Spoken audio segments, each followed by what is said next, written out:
Enron tardó 16 años en pasar de los 10.000 millones de activos a los 65.000 millones de activos aproximadamente.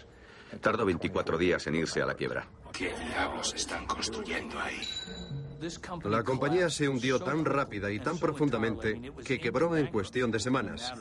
E inmediatamente tuvo todos los ingredientes para ser un escándalo gigantesco. Nos están ocultando algo. El error fatídico de Enron, el mayor de todos, fue el orgullo. Pero también fue la arrogancia, la intolerancia, la avaricia. Estaban tan cegados por el dinero que no vieron que estaban hundiendo su propio bote salvavidas. Tenemos derecho a saber. Cada vez eran más avariciosos. Tarde o temprano iban a despeñarse por ese barranco a 140 kilómetros por hora. Lo asombroso es que les saliera bien durante tanto tiempo. En realidad, Enron era un castillo de naipes. Lo que no sabíamos es que ese castillo de naipes lo habían construido sobre un charco de gasolina. Todo se quedó en agua de borrajas. Va a dar comienzo la vista. Trataremos una de las mayores quiebras en la historia corporativa de Estados Unidos. Lo que importa aquí es averiguar qué sucedió, quién fue el responsable y qué podemos hacer para prevenir que algo así vuelva a suceder de nuevo. En mi opinión, la historia de Enron nos resulta tan fascinante porque la vemos como una historia de cifras, una historia de transacciones complicadísimas, pero en realidad es una historia de seres humanos y una verdadera tragedia humana.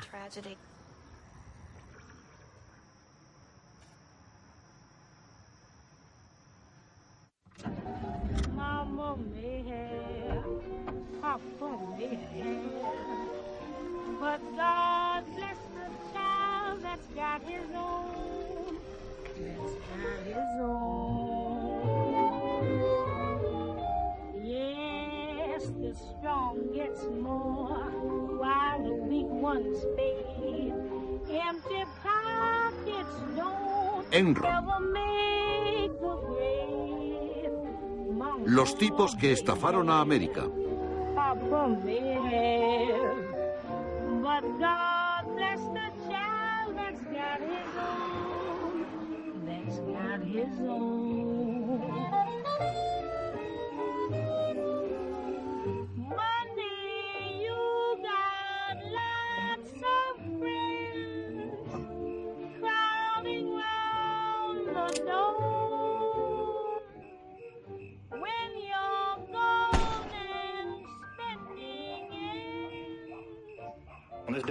En la madrugada de hoy, a las 2:23, el cuerpo de John Baxter fue descubierto por la policía de Sugar Land en el interior de su vehículo, con una herida de bala en la cabeza.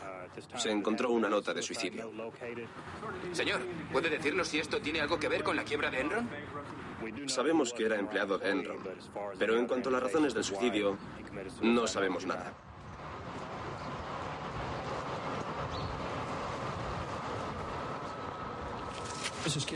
Señor Skilling, permítame tocar un tema un tanto penoso.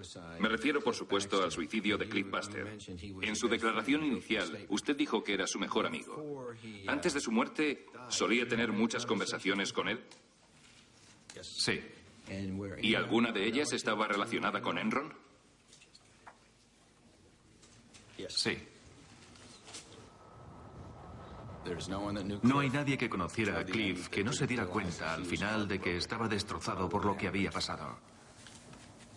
Cliff vino a mi casa y me dijo, nos están llamando pederastas. Jamás podremos lavarnos esta mancha. Pero, señor Skilling, ¿usted no cree eso? No creo que... ¿No cree que la prensa ni quienes les insultaban a Cliff Baxter o a usted o a cualquier miembro de la junta directiva les denigraban o manchaban su reputación? ¿No cree que tengan razón?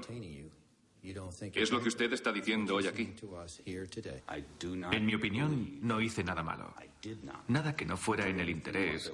En todo el tiempo en que trabajé en la compañía Enron, trabajé en beneficio de los accionistas de la compañía. ¿Quién fue el responsable de la caída de Enron en última instancia? Solo hace unos pocos años, Enron era la séptima compañía de la nación y estaba valorada en casi 70.000 millones de dólares. Los expertos la elogiaban como un nuevo modelo de empresa. En este parque operaban los mejores y más brillantes de Estados Unidos, trazando el rumbo futuro de la energía y la electricidad. En lo más alto de todo, cada uno con su propia escalera privada, Ken Lay y Jeff Skilling habían construido sus lujosos despachos privados. Los llamaban los chicos más listos de la sala. Eran los capitanes de un barco demasiado poderoso como para hundirse nunca. En el Titanic, el capitán se hundió con el barco. En Enron a mí me da la impresión de que el capitán primero se concedió una prima a él y a algunos de sus amigos. Después se montó en un bote salvavidas con algunos de los peces gordos, mientras gritaba a los que quedaban atrás: «Todo va a salir bien». Al igual que Skilling, Ken Lay afirmaba no haber hecho nada malo. ¿Podríamos hablar con usted? Somos de la CNN. Hoy no, gracias. Aparte de la cuestión financiera, también hubo sospechas de una conspiración política. Enron había sido la empresa que más había contribuido a la primera campaña presidencial de George Bush. No es un asunto político, es un asunto empresarial. Enron había hecho donaciones a un montón de gente por todo Washington. Y ciertamente si acudían a este gobierno para que les ayudara, les salió mal. Decir que no hubo ayuda es como decir, no tuve ninguna relación política con ese hombre, el señor Lay. ¿Y qué me dice del hecho de que George Bush llame a Ken Lay el muchacho Kenny? Ese apodo es mío y me oiría llamárselo a mi marido. O sea que no se lo inventó el presidente. Desde luego que no. Según los datos que tenemos, su marido obtuvo ganancias por valor de $300 millones al vender sus acciones de Enron a lo largo de los últimos 4 años. ¿Qué ha pasado con todo ese dinero? Se acabó. Se acabó. No queda nada. Estos son los documentos triturados que tenemos como pruebas en contra de Enron. La gente que tenía información privilegiada de la empresa había estado liquidando acciones por valor de $1.000 millones durante los meses anteriores. ¿Convirtieron acciones por valor de $66 millones? No lo sé, pero no tengo conmigo los datos. ¿Le sorprendería saber que sí lo hizo? No, no me sorprendería.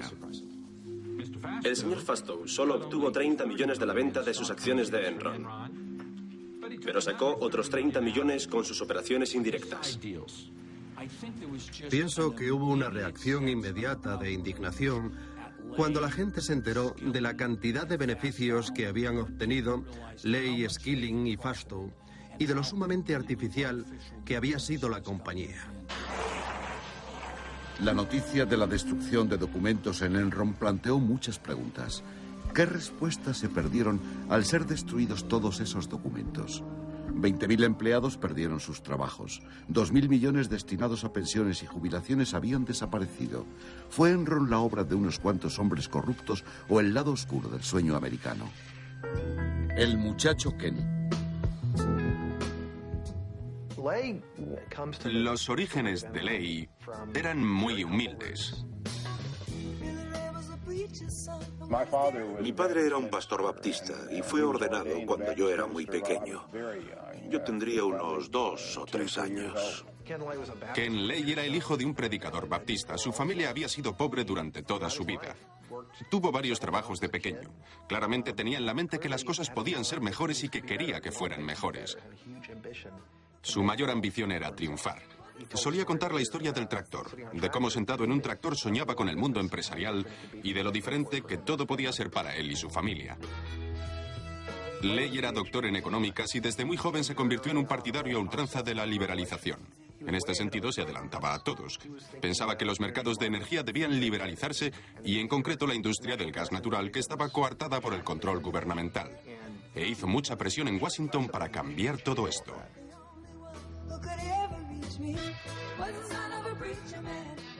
En Washington, Lay se unió a una nueva cruzada para liberar a los empresarios de las normas y regulaciones del gobierno.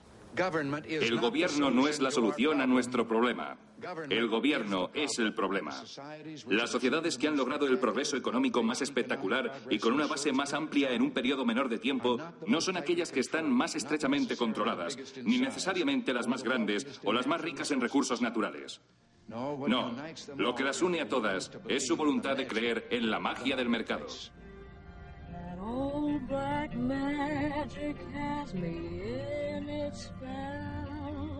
El